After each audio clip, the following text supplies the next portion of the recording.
Bismillahirrahmanirrahim. Assalamualaikum warahmatullahi wabarakatuh. Sebelumnya, perkenalkan saya Atika Suri, NIM 206190025. Di sini saya akan mempresentasikan hasil ringkasan saya dalam bentuk PPT, yaitu bermaterikan ikatan kristal.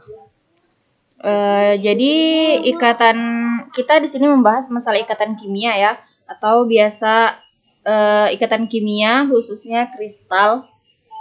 Jadi ikatan kimia ini merupakan ilmu yang mempelajari bagaimana atom, unsur dan molekul saling berkaitan. Jadi di sini kita akan membahas 3 jenis ikatan kimia atau ikatan kristal. Yang pertama ikatan ion, yang kedua ikatan kovalen, dan yang ketiga ikatan van der Waals atau disebut dengan gas mulia. Lanjut kita ke materi pertama, yaitu ikatan ion. Jadi ikatan ion ini adalah hasil dari interaksi elektrostatis antara dua muatan yang berlawanan, muatan positif dan muatan negatif. Ikatan ini terjadi akibat ikatan ionik antara ion-ion dalam zat padat. Ikatan ionik ini terjadi karena gaya tarik-menarik elektrostatik antara ion positif dan ion negatif. Setelah itu, pada kristal ionik, tiap ionnya dikelilingi oleh ion-ion lain. Ikatan ion ini juga terbentuk antara unsur logam dan unsur non-logam. Contoh dari ikatan ion ini sendiri yaitu seperti natrium klorida, cesium klorida, kalium bromida, dan lain sebagainya. Dan di sini merupakan gambar dari ikatan ion. Gambar pertama itu merupakan ikatan ion yang dikelilingi oleh 6 tetangga terdekat ya. Dan yang kedua, gambar kedua itu gambar ikatan ion yang dikelilingi oleh 8 tetangga terdekat.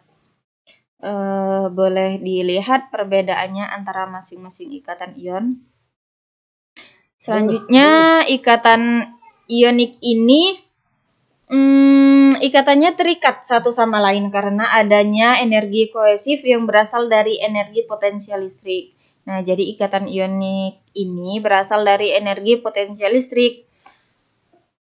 Di sini juga lengkap dengan rumus EP atau energi potensial sama dengan V sama dengan min A dikali E kuadrat per 4 V E0 dikali 1 per R, di mana A di sini merupakan konstanta Madelung yang terdapat lengkap di sini. Setelah itu ada rumus V tolak. V tolak sama dengan A, di mana sama dengan A per R pangkat N, di mana A itu merupakan kekuatan tarikan dan N menentukan bagaimana cepatnya potensial bertambah jika R berkurang.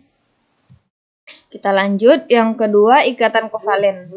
Jadi ikatan kovalen ini terjadi karena adanya pemakaian bersama elektron-elektron dari atom-atom yang bersangkutan. Nah, jadi jika misalkan ada suatu ikatan nih, mereka memakai bersama-sama elektronnya dari atom-atom yang bersangkutan, jadi ini disebut dengan ikatan kovalen. Ikatan kovalen ini terjadi karena adanya atom-atom yang saling berikatan. Setelah itu, elektron-elektron yang membentuk ikatan kovalen ini bersifat lokal atau hanya terdapat di daerah antara dua atom.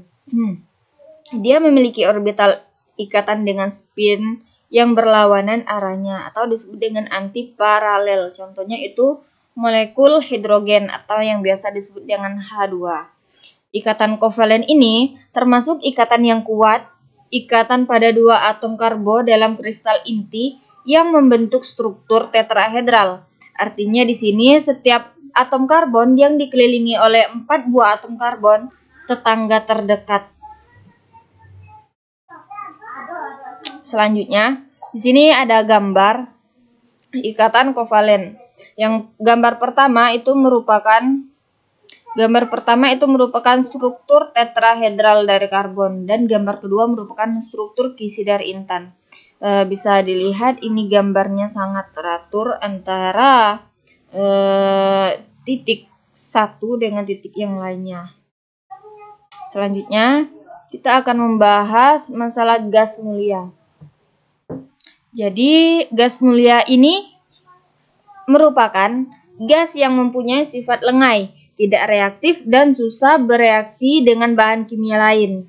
Nah, jadi gas mulia ini dia kokoh, dia fokus kepada unsurnya sendiri, tidak berfokus atau dia sulit bereaksi dengan bahan kimia lainnya. Gas mulia ini banyak digunakan di sektor perindustrian. Unsur gas mulia itu terdapat di golongan 8A pada tabel periodik, yaitu unsurnya meliputi seperti helium, neon, argon, krypton, xenon, dan lain sebagainya. Gas mulia ini memiliki sifat atomik, yaitu gas mulia memiliki satu atom atau disebut dengan monoatom. Setelah itu, berdasarkan sifat fisisnya, gas mulia memiliki titik leleh dan titik didih yang sangat rendah. Jadi, keunikan dari sifat fisis gas mulia ini, dia memiliki titik leleh dan titik didihnya yang sangat rendah. Jika kita tinjau dari sifat kimianya, unsur gas mulia ini memiliki konfigurasi elektron yang stabil karena semua elektron pada kulit terluarnya telah memiliki pasangan atau penuh. Nah, jadi gas mulia ini kita bisa sebut dengan unsur atau gas yang sempurna karena dia dikatakan stabil, maka dia bisa disebut dengan unsur atau gas yang sempurna di antara gas-gas lain yang ada di unsur tabel periodik. Setelah itu, gas ini memiliki atom gas iner, yaitu dapat mengalami distorsi yang sangat kecil pada distribusi elektronnya dalam orbital kulit penuh yang berbentuk simetri bola. Jadi, meskipun dia kecil, penyimpanannya cukup mengubah atom-atom menjadi dipol-dipol listrik. Interaksi dalam dipol ini menghasilkan daya tarik-menarik yang disebut dengan gaya van der Waals. Nah, itulah sebabnya mengapa gas mulia ini bisa juga dikatakan dengan gaya van der Waals. Lanjut, di sini kita bisa mencari energi ikatan van der Waals. Di sini udah lengkap rumus. Yang pertama energi interaksi, energi tolak-menolak, interaksi dalam ikatan van der Waals, sehingga ikatan persamaan tersebut dirumuskan lebih lanjut lagi dan lebih terperinci lagi. Didapatkan rumus ini, E atau R sama dengan 4E dikali bla bla bla bla bla. Gaya ikat. Di sini kita akan membahas 3 jenis ikatan yang telah kita bahas sebelumnya, yaitu yang pertama ikatan ionik. Jadi asal ikatan ionik ini merupakan gaya tarik-menarik elektrostatik antara ion positif dan ion negatif. Nah, sifatnya jenis ikatan ionik ini dia bersifat keras. Titik leburnya itu tinggi, larut dalam cairan polar seperti air. Nah, maksudnya di sini adalah jika kita masukkan suatu unsur yang mempunyai jenis ikatan ionik, maka dia otomatis akan larut di dalam air. Yang kedua, kita akan membahas mengenai ikatan kovalen. Jadi, asal ikatan kovalen ini sebenarnya berasal dari patungan per elektron. Sifatnya di sini sangat keras, titik leburnya tinggi, larut dalam sedikit cairan dan tidak tembus cahaya tampak. Saking kerasnya ikatan kovalen ini, dia tidak bisa ditembus oleh cahaya tampak. Setelah itu kita akan membahas mengenai van der Waals. Van der Waals ini jenis ikatannya akibat distribusi muatan dan tidak simetris. Dia bersifat lunak. Di sini ada contoh soal. Dalam kristal natrium klorida, NaCl ini natrium klorida ya, jarak kesetimbangan R antara ion adalah 2,81 Armstrong. Cari energi potensial totalnya. Nah, di sini energi potensial total itu dilambangkan dengan E. Di sini terdapat cara penyelesaiannya.